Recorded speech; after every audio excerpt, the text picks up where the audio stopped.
Bonjour YouTube, nouvelle vidéo. Aujourd'hui je voulais parler de la gestion des finances personnelles. Donc la gestion des finances personnelles, c'est quoi? C'est grosso modo comment est-ce que on gère en fait tout ce qui est flux de trésorerie personnelle, c'est-à-dire comment est-ce qu'on gère les entrées et les sorties d'argent. Et en fait dans la logique, ce serait en fait d'optimiser ces entrées pour avoir en fait moins de sorties que les entrées. L'idée c'est qu'à la fin du mois en fait il reste voilà, si on fait la différence entre les entrées et les sorties, qu'il reste en fait un delta positif qu'on pourrait épargner et investir sur des placements qui permettraient justement de multiplier et de faire grossir cette somme. Donc en fait dans la gestion des finances personnelles, c'est vrai que c'est quelque chose qu'on ne nous apprend pas forcément à l'école. Bon, il y a pas mal de livres qui en parlent, notamment il y en a un qui est très connu, c'est Père riche, Père pauvre. Il y a d'autres également d'autres bouquins qui en parlent. Aux États-Unis, il y a un mouvement qui s'appelle FIRE. Donc grosso modo, c'est un mouvement qui explique en fait des principes, des stratégies sur comment prendre sa retraite le plus rapidement possible. Avant 30 ans, avant 40 ans, ça dépend de la méthode FIRE. Il y a différentes méthodes. Et en fait, dans la gestion des finances personnelles, je vais essayer de me mettre là.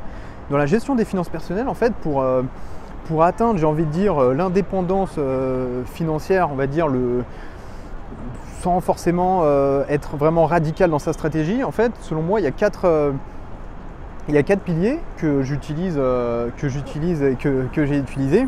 Et en fait, le premier, on va dire, pilier important, c'est tout ce qui est réduction des dépenses. Donc réduction des dépenses, c'est quoi?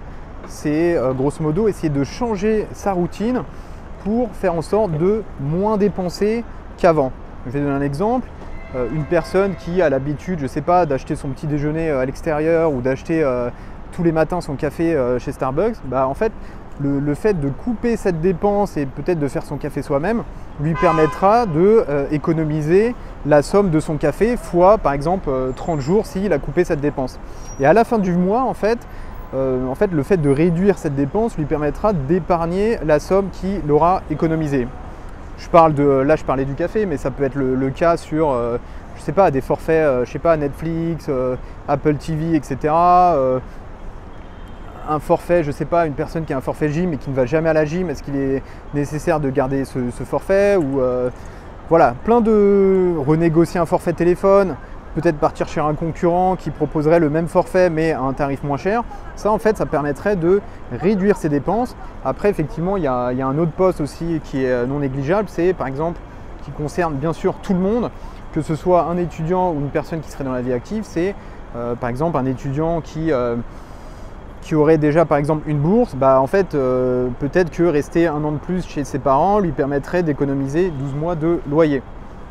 Une personne qui est dans la vie active et qui paye un loyer, peut-être qu'en changeant d'appartement, en ayant toujours la même surface mais un loyer inférieur, lui permettrait d'économiser la différence. Donc ça c'est la première chose, c'est bien sûr réduire ses dépenses et bien sûr en fait le gain qui est gagné en faisant ça, l'idée c'est pas de le dépenser en fait n'importe comment dans une autre dépense qui serait inutile. L'idée c'est vraiment de garder cette somme et dans un premier temps de l'épargner et puis après on verra ce qu'on peut faire avec. Donc ça c'est le premier point, donc c'est réduction des dépenses. Je prenais aussi le cas par exemple d'une assurance. On peut avoir une assurance, je ne sais pas, habitation ou autre. En renégociant l'assurance, on peut être amené à prendre une nouvelle assurance qui coûterait moins cher et du coup à économiser la différence.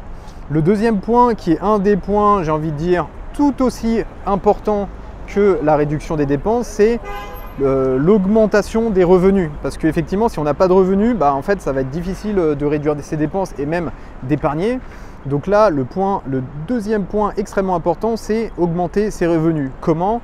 Tout simplement en se formant, en faisant en sorte d'être le meilleur dans son job, d'atteindre ses objectifs, d'en faire, j'ai envie de dire, si tu es toujours en entreprise, de te dépasser pour atteindre les objectifs et d'obtenir une promotion. Qui dit promotion dit augmentation de rémunération, et qui dit augmentation de rémunération dit capacité d'épargne supérieure.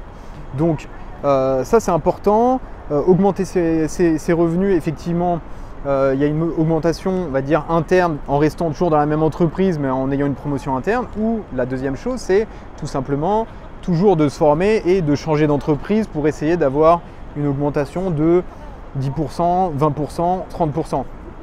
Et l'idée en fait c'est toujours d'avoir en fait le même niveau de vie, voire même de réduire, en fait c'est encore une fois de réduire ses dépenses pour être dans une capacité d'épargner toujours le plus possible. Et surtout pas, je sais qu'il y a pas mal de gens qui font cette erreur, c'est dès qu'ils ont une promotion, dès qu'ils ont une augmentation de revenus, en fait ils vont augmenter leur niveau de vie en se prenant, je sais pas, un appartement qui est un peu mieux placé, un appartement qui a une plus grande surface, etc. Et en fait, ce qui se passe, c'est que soit ils restent limite à l'équilibre, ou par rapport à la situation d'avant, ou tout simplement en fait ils augmentent leur niveau de vie et limite ils épargnent encore moins qu'avant. Et ça, effectivement, il faut faire attention. La troisième partie, donc le troisième point très très important également, et en fait il faut vraiment les 4 points que je vais que je vais évoquer là, en fait il faut les faire en même temps. Il ne faut pas en choisir un par rapport à l'autre, il faut vraiment les suivre en même temps, les 4, et c'est comme ça que vous allez augmenter la puissance de générer du revenu, des revenus supplémentaires, et d'atteindre du rendement et peut-être l'indépendance financière sur le long terme. Donc le troisième point, pour rappel, on avait vu le premier point, donc c'était réduire ses dépenses. Le deuxième point, c'était augmenter ses revenus. Et le troisième point, qui est extrêmement intéressant, c'est investir. Parce que si là on a réussi à réduire ses dépenses, on a réussi à augmenter ses revenus, en fait qu'est-ce qu'on fait de toute cette somme en fait qui dort sur le compte bancaire? Est-ce qu'on l'investit sur un livret A qui va rapporter un pourcentage qui est aujourd'hui pas faramineux, qui ne fait pas rêver? Est-ce qu'on va investir ça sur un plan assurance vie fonds euro qui rapporte en fait un rendement qui n'est pas forcément intéressant? Non, on va investir ça sur des placements qui vont avoir un rendement qui est minimum, j'ai envie de dire, supérieur à l'inflation. Aujourd'hui on parle beaucoup de l'inflation. L'inflation c'est quoi? On peut être dans une période d'inflation entre 2 et 3%. Donc l'inflation c'est quoi? C'est l'augmentation en fait c'est la dévaluation du monétaire en fait. Pourquoi? Parce que on a les banques centrales en fait qui inondent les marchés financiers de milliards. On a les biens de consommation eux qui augmentent, et en parallèle on a les salaires eux qui n'augmentent pas. Donc au final en fait on a une baisse du pouvoir d'achat pour toutes ces personnes en fait qui épargnent sur des comptes en fait où il y a un rendement à 0%, et à côté en fait ils sont victimes de l'inflation parce que les prix de consommation augmentent, et au final en fait pour le même salaire ils payent des produits plus chers, et à la fin de l'année en fait c'est comme si ils avaient grignoté leur épargne de 2-3%. Donc là l'idée en fait en investissant, ça va être d'investir dans des placements qui sont minimum égales ou supérieurs à l'inflation, 2, 3, 4%. Ça c'est si on veut commencer, on va dire, pour se faire la main. Et puis après on va partir sur des placements qui vont rapporter en fait un rendement, on peut aller 5, 6, 10, et après en fait je rebondis sur le point numéro 4. Le point numéro 4, c'est prendre du risque. Prendre du risque, c'est quoi? C'est qu'à un moment donné, si on veut atteindre un rendement qui est supérieur à 5%, 6%, 10%, 20%, etc., à un moment, il va falloir prendre du risque. Bien sûr, il faut bien analyser son risque pour qu'il soit le plus maîtrisé possible. Mais voilà, il y a des placements, on parle beaucoup d'immobilier. D'ailleurs, je vais faire la première partie de cette chaîne sera consacrée à l'immobilier. Donc à l'immobilier, sur de l'immobilier locatif rentable, on peut partir sur des placements à 10% brut. Bien sûr, par rapport au mode de gestion du bien immobilier, que ce soit de la courte durée ou de la colocation, par exemple, on peut dépasser ces 10%. Mais bien sûr, après, il y a un temps de gestion qui sera aussi supérieur. Donc voilà, faut maîtriser, j'ai envie de dire, faut maîtriser son risque et aussi le temps de gestion que ça va vous consacrer. Donc ça, c'est pour la partie immobilier. Après, bien sûr, il y a d'autres placements financiers qui, eux, peuvent rapporter beaucoup plus que 10%. Bien sûr, il y a un risque qui est toujours relatif à cet investissement, mais il faut analyser et il faut être responsable de son investissement. Donc de sa prise de risque.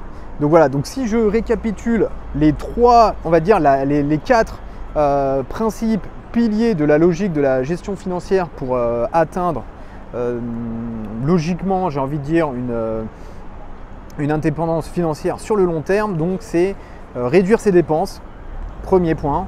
Deuxième point, c'est augmenter ses revenus via formation, promotion interne, en étant le meilleur sur son job, ou 3, en changeant d'entreprise et en faisant un gap de salaire de 10%, 20%, 30%. Je sais qu'à Hong Kong, c'est possible, ou dans d'autres pays également, en France un peu moins. Et du coup, la troisième partie, c'est investir, et du coup, la quatrième partie, c'est prendre du risque.